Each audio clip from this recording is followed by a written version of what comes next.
Assalamualaikum warahmatullahi wabarakatuh. Murid-murid madrasah ya. Kompak. Tentang sejarah Probolinggo. Pernah dengar nggak sejarah Probolinggo?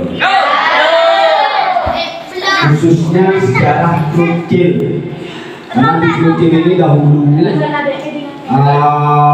punya sejarah besar yang atau bisa disebut Krucil ini adalah awal mula terjadinya Probolinggo itu di Krucil. Krucil ya. Di sini masuk Krucil ya? Iya. Saya ada yang ngangkat juga ini sejarah ini. Jadi saya awali tentang sejarah Probolinggo. Probolinggo itu dahulu pada antara tahun 1000 Masehi itu ada 5 desa. 5 desa ya. Pertama desa Gede, kedua desa Taman Sari atau Sempulungan, kemudian kedua ya, ketiga Pajarakan, keempat desa Paiton sekarang, lalu desa Kutukan, kemudian kelima desa Ganding. Ganding bukan Gending ya, Ganding. Jadi desa pertama ini desa Sempulungan. Desa Sempulungan ini lokasinya saat ini yaitu Gunung Bentar. Pernah tahu Gunung Bentar adik-adiknya? Tahu ya? Tahu apa lewat? Lewat. Pantai Bentar, Gunung Bentar sama saja. Kemudian desa kedua yaitu desa Gede. Oh, desa kedua yang Gede. Ya. Desa Gede ini saat ini yang kita berdiri, kita duduk itu desa Gede, wilayah Krucil. Itu desa Gede namanya. Kemudian desa Pajarakan. Pernah tahu Pajarakan? Pernah lewat? Atau ada yang dari Pajarakan ini? Tidak ada ya. Jadi desa Pulau itu Pajarakan. Kemudian desa Ganding. Desa Ganding saat ini kecamatan Gading. Tahu kecamatan Gading? Tidak tahu. Wangkal tahu? Wangkal kecamatan Gading. Itu ada 5 tahun 1000 Masehi. Probolinggo ada 5 desa. Kemudian tahun 1359 Probolinggo terlacak ada 14 desa.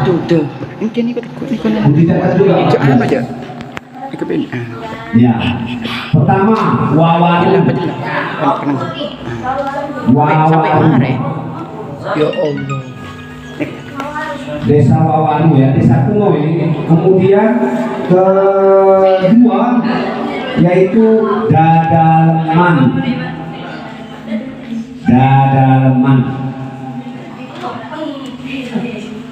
Kemudian setelah Dadaleman Patunjungan. Patunjungan.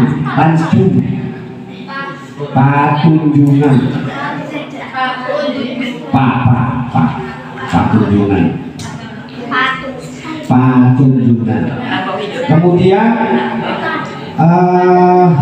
nomor berapa sudah? 4. Desa Kutukan, bukan pakai K ya. Kalau K kan Kutukan, kalau ini G, Kutukan. Setelah Kutukan, Kalayu. Sudah berapa? 5 ya. Tadi saya sebut ada berapa? 14. Setelah itu Kalayu, setelah Kalayu desa Kebuan Ageng. Kebuan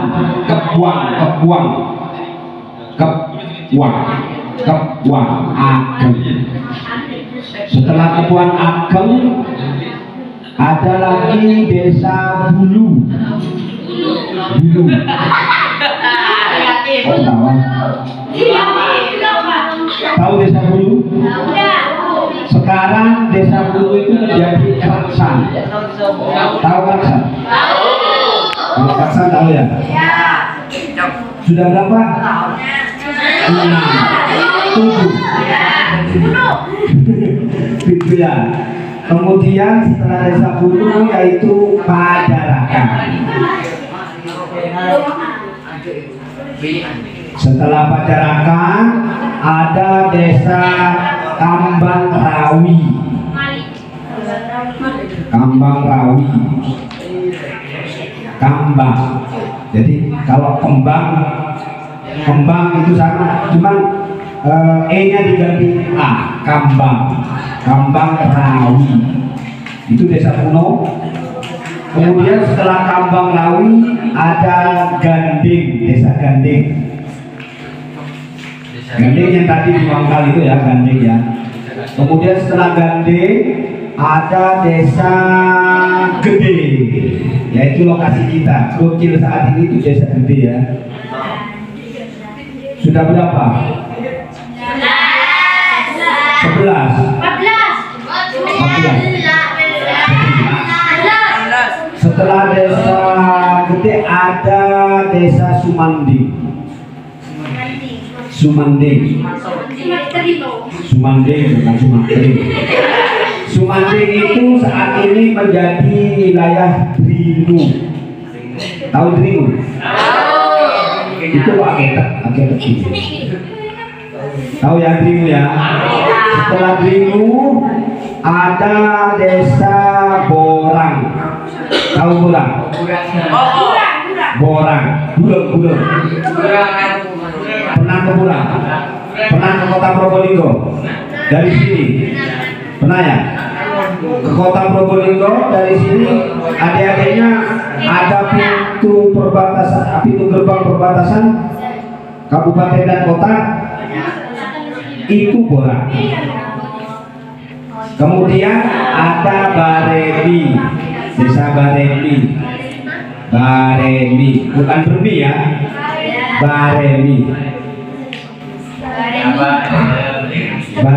Baremi itu di dalam kota Probolinggo sekarang. Itu Baremi dulu. Sudah berapa? Sudah pas ya 14 ya.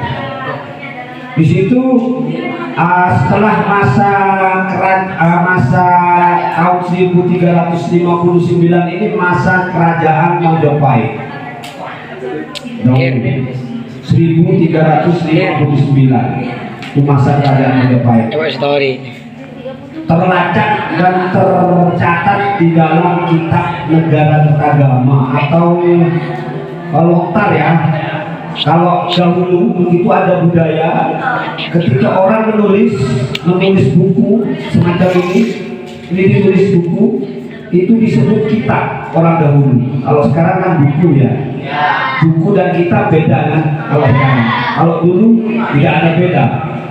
Ketika orang menulis disebut kitab, itu budaya zaman dulu. Nah, kalau zaman sekarang kitab beda, buku pun beda. Itu budaya. Kemudian setelah terlacak 14 desa itu di Probolinggo mulai ada kunjungan dari Raja Majapahit keempat, namanya Prabu Hayam Wuruk. Sebentar saya tanya, ini kelas berapa? Satu. Oh, SMA. MTS. Sama. Yang belakang? Oh, sis. Makanya banyak. Setelah ada kunjungan Prabu Hayam Wuruk pada tahun 1359, di situ dicatat dalam lontar ageman, lontar Negara Kertagama yang menyebut tentang desa Gede. Desa Gede itu di sini sekarang. Krucil sekarang itu desa Gede. Situ ada pernah dengar sejarah Dewi Rengganis? Ya, ini belum. Nggak pernah baca begini kalau belum. Dewi Rengganis itu terjadi di Desa Gede sini.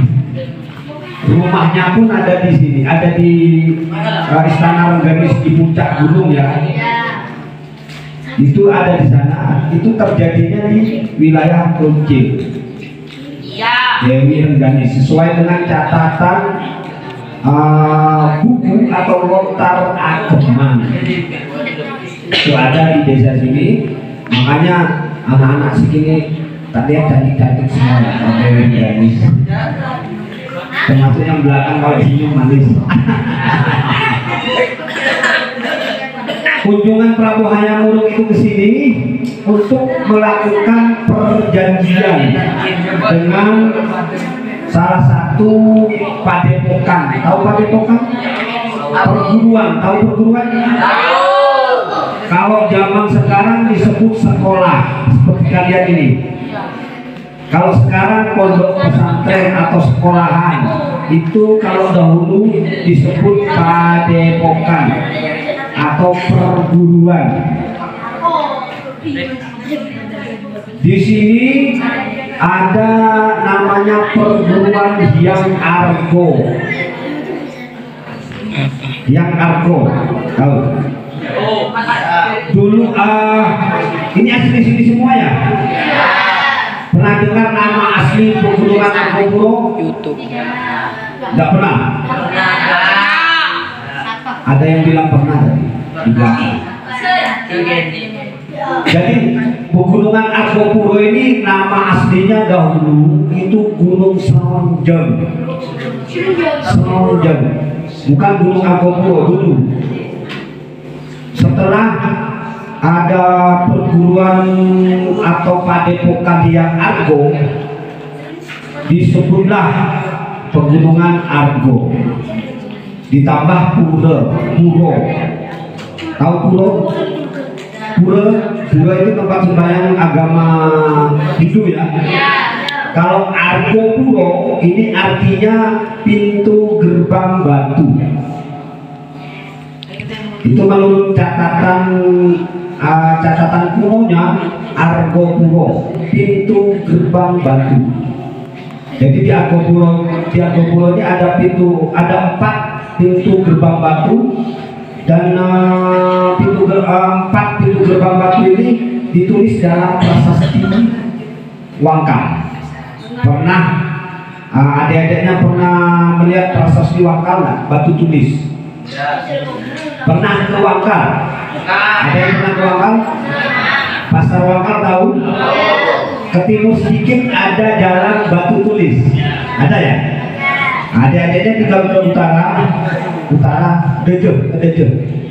Nah, tinggal ke Dejo dulu sampai di sawah itu ada prasasti bertuliskan tentang pintu gerbang batu. Di situ ada prasasti. Prasasti itu adalah sumber catatan primer. Tahu primer ada? Primer dan sekunder. Apa primer? Primer adalah catatan asli yang dicatat pada masanya dahulu. Seperti sekarang adik-adiknya punya sepeda motor atas nama adiknya sendiri ya, dibelikan oleh orang tua. Surat kendaraan itu adalah sumber primer yang tidak bisa diganggu-gugat. Itu sumber primer, surat kendaraan. Sama dengan prasasti itu sumber primer, sumber yang menceritakan tentang sejarah pada masanya dulu. Jadi tentang pintu gerbang batu yang ada di Argopuro ini tercatat di prasasti Wangkal, prasasti batu tulis Wangkal. Nanti adik-adiknya bisa dicek atau kapan-kapan bisa jalan-jalan ke sana, bisa dibaca, bisa baca aksara Jawa. Aksara Jawa itu tulisan, kalau zaman sekarang itu disebut cacing kepanasan. Begini aksara Jawa. Kalau mau kitab kita lontar kunonya bisa main-main ke rumah. Ada 3 kitab kuno di rumah. Kalau mau baca ya, asal tahu aja. Kemudian setelah itu, setelah zaman kerajaan di Probolinggo, oh ya, di Probolinggo itu ada 2 kerajaan. Dulu itu ada 2 kerajaan, bukan kerajaan Majapahit, tapi asli kerajaan Probolinggo itu ada 2. Namanya kerajaan Puguhan. Puguhan itu bersamaan dengan masa kerajaan Majapahit dahulu ya. Kerajaan Majapahit itu pada tahun 1293. Kalau kerajaan Puguhan mulai dari tahun 1300 Masehi. Itu kerajaan Puguhan. Dan kerajaan Sajabung.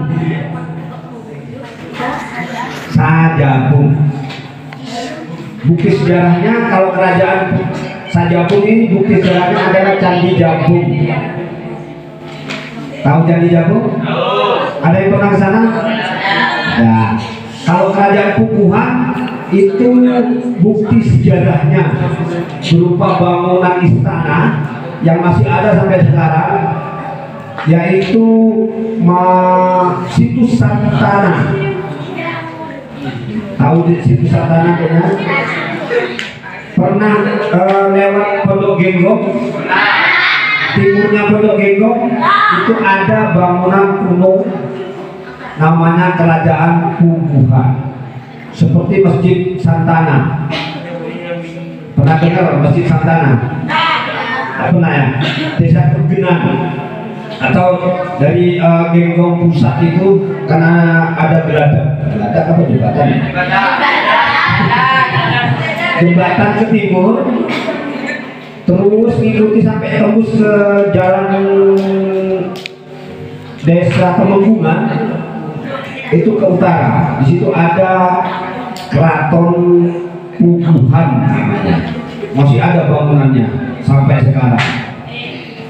Jadi kerajaan itulah yang memimpin Probolinggo dahulu pada masa bersamaan dengan masa kerajaan Majapahit. Dari tahun 1300 sampai tahun 1406 masih menjadi kerajaan.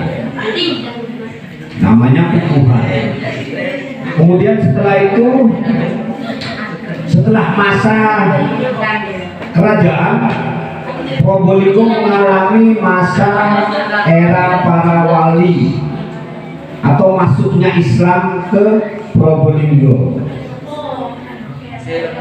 Setelah masa kerajaan, Probolinggo mengalami era para wali antara mulai tahun 1400 sampai sekarang.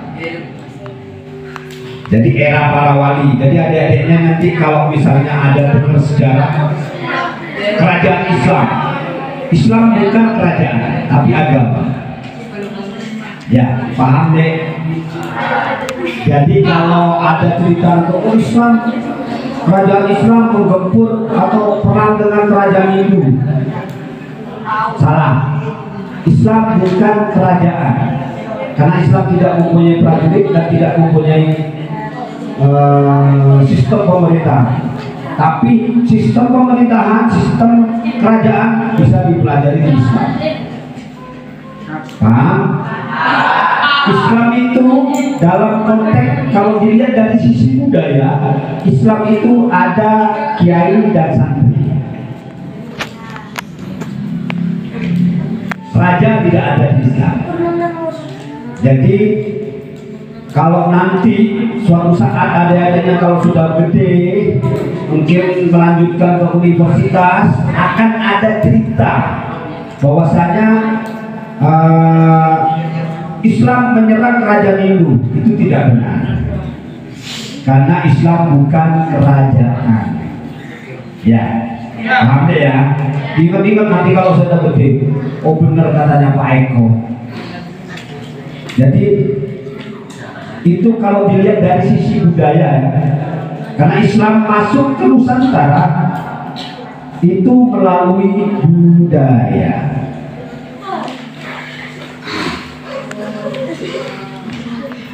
Kalau budaya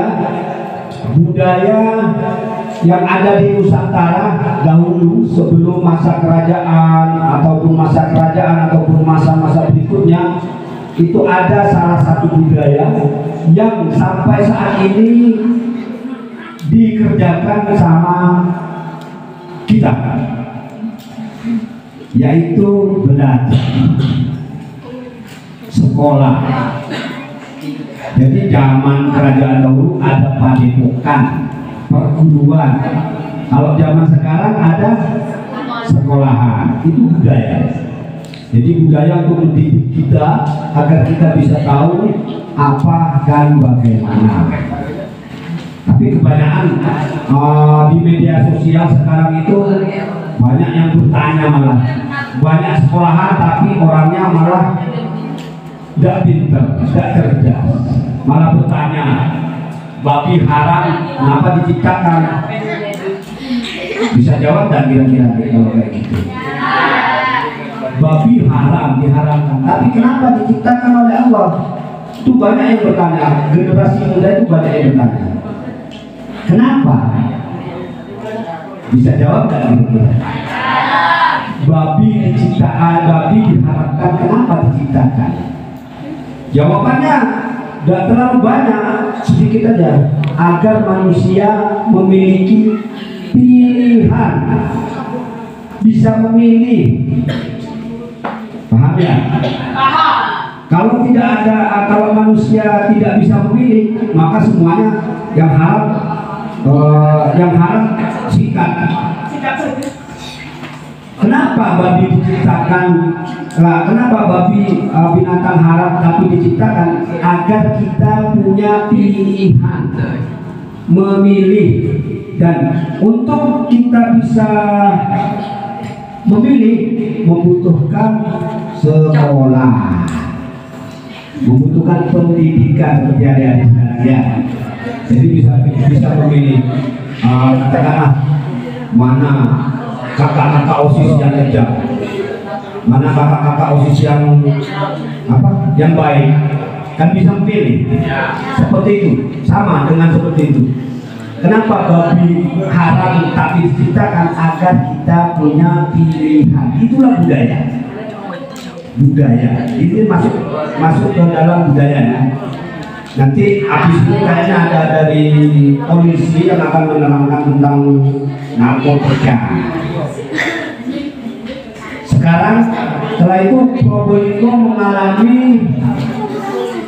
penjajahan, masa penjajahan. Siapa penjajah? Belanda ya? Pada tahu adik tahun berapa Belanda masuk ke Probolinggo? Pernah tahu nggak?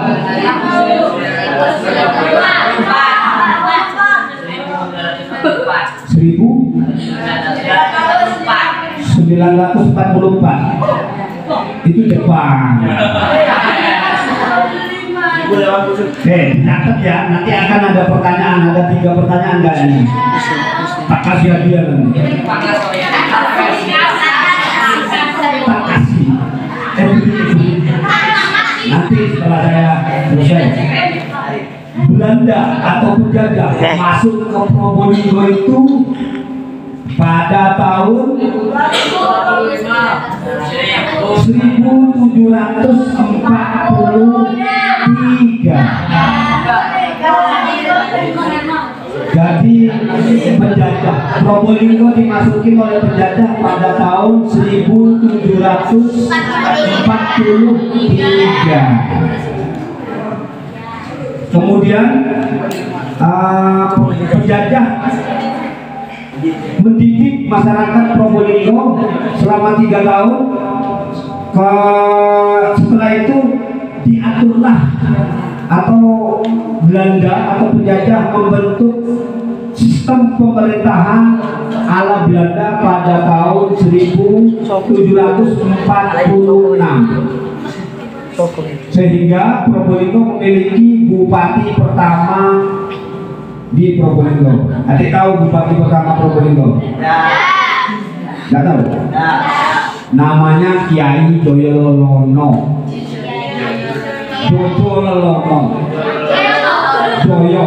Kalau bahasa zaman bahasa zaman dahulu Joyolono. Kalau sekarang Joyolono. Joyo. J-O-Y-O. Joyo. Loyo. Sampai bilang loyo warisan. Jadi Probolinggo itu memiliki bupati pertama kali yaitu pada tahun 1746.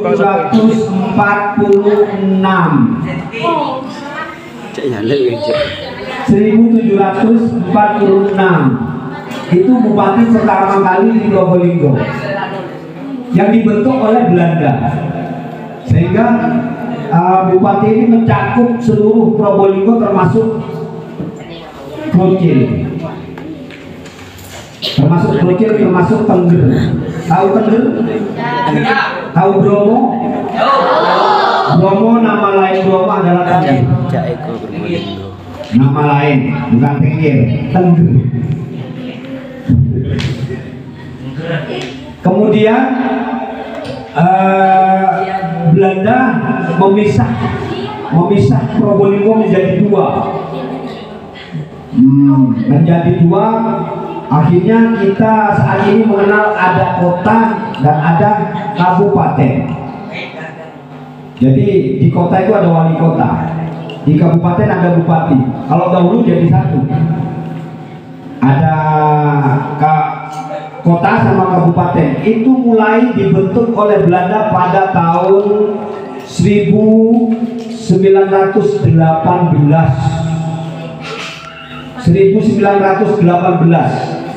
Probolinggo dipecah menjadi dua, menjadi kota dan kabupaten, karena pada waktu itu Probolinggo sudah memiliki sekitar 111 desa. 111 desa pada masa penjajahan. Karena Belanda mungkin merasa kesulitan untuk memantau, jadi akhirnya dipecah menjadi dua, kota dan kabupaten. Tahunnya sudah ya barusan? Tanggalnya belum ya? Tanggal 10 Juli 1918 Probolinggo dipecah menjadi dua oleh Belanda, sehingga ada kota dan kabupaten.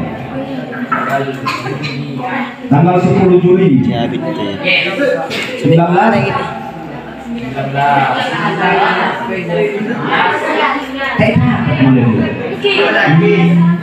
tanggal 10 Juli 1918. Sedangkan di Krucil pada tanggal itu, pada tahun itu,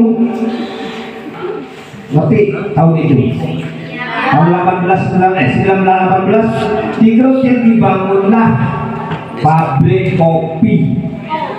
Tahu pabrik kopi? Yang di lereng itu apa? Jadi apa sekarang? Jadi kopi. Ekopak. Jadi Ekopak, sebelahnya Ekopak itu kan ada gudang kopi ya. Itu dibangun tahun 1918 oleh Belanda untuk perkebunan kopi di lereng pegunungan yang Argopuro. Itu di Krucil ya. Kemudian pada masa berikutnya, setelah masa penjajahan, Probolinggo mengalami masa penjajahan lagi, yaitu Jepang. Tahu adik-adiknya mulai tahun berapa Jepang masuk ke Indonesia ke Probolinggo?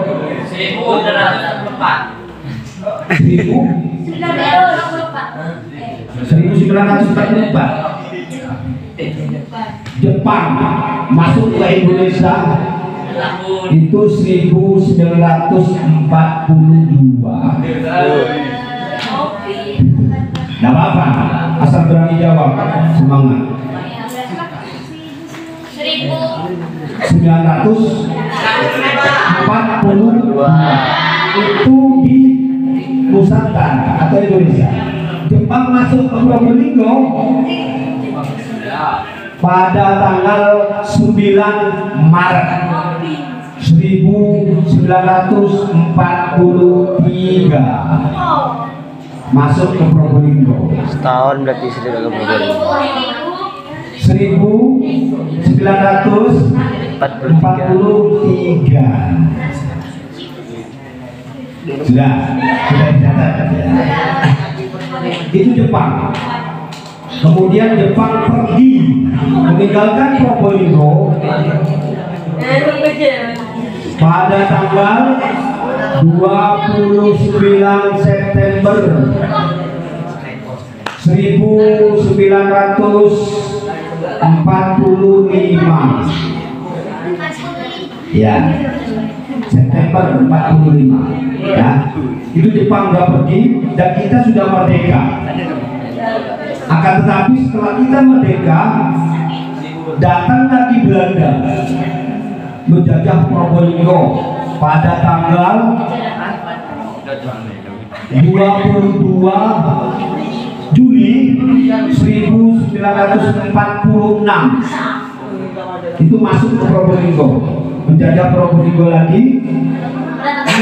Kemudian Belanda yang baru ini meninggalkan Probolinggo karena perjuangan masyarakat Probolinggo, termasuk pahlawan-pahlawan yang ada di Krucil. Di Krucil ini ada 10 pahlawan. Tapi nanti lewat WA aja saya kasih tahu ya. Jangan lupa. Di Krucil ini ada 10 pahlawan yang ikut berjuang memerdekakan Probolinggo dari penjajah Belanda. Sehingga Belanda pergi dan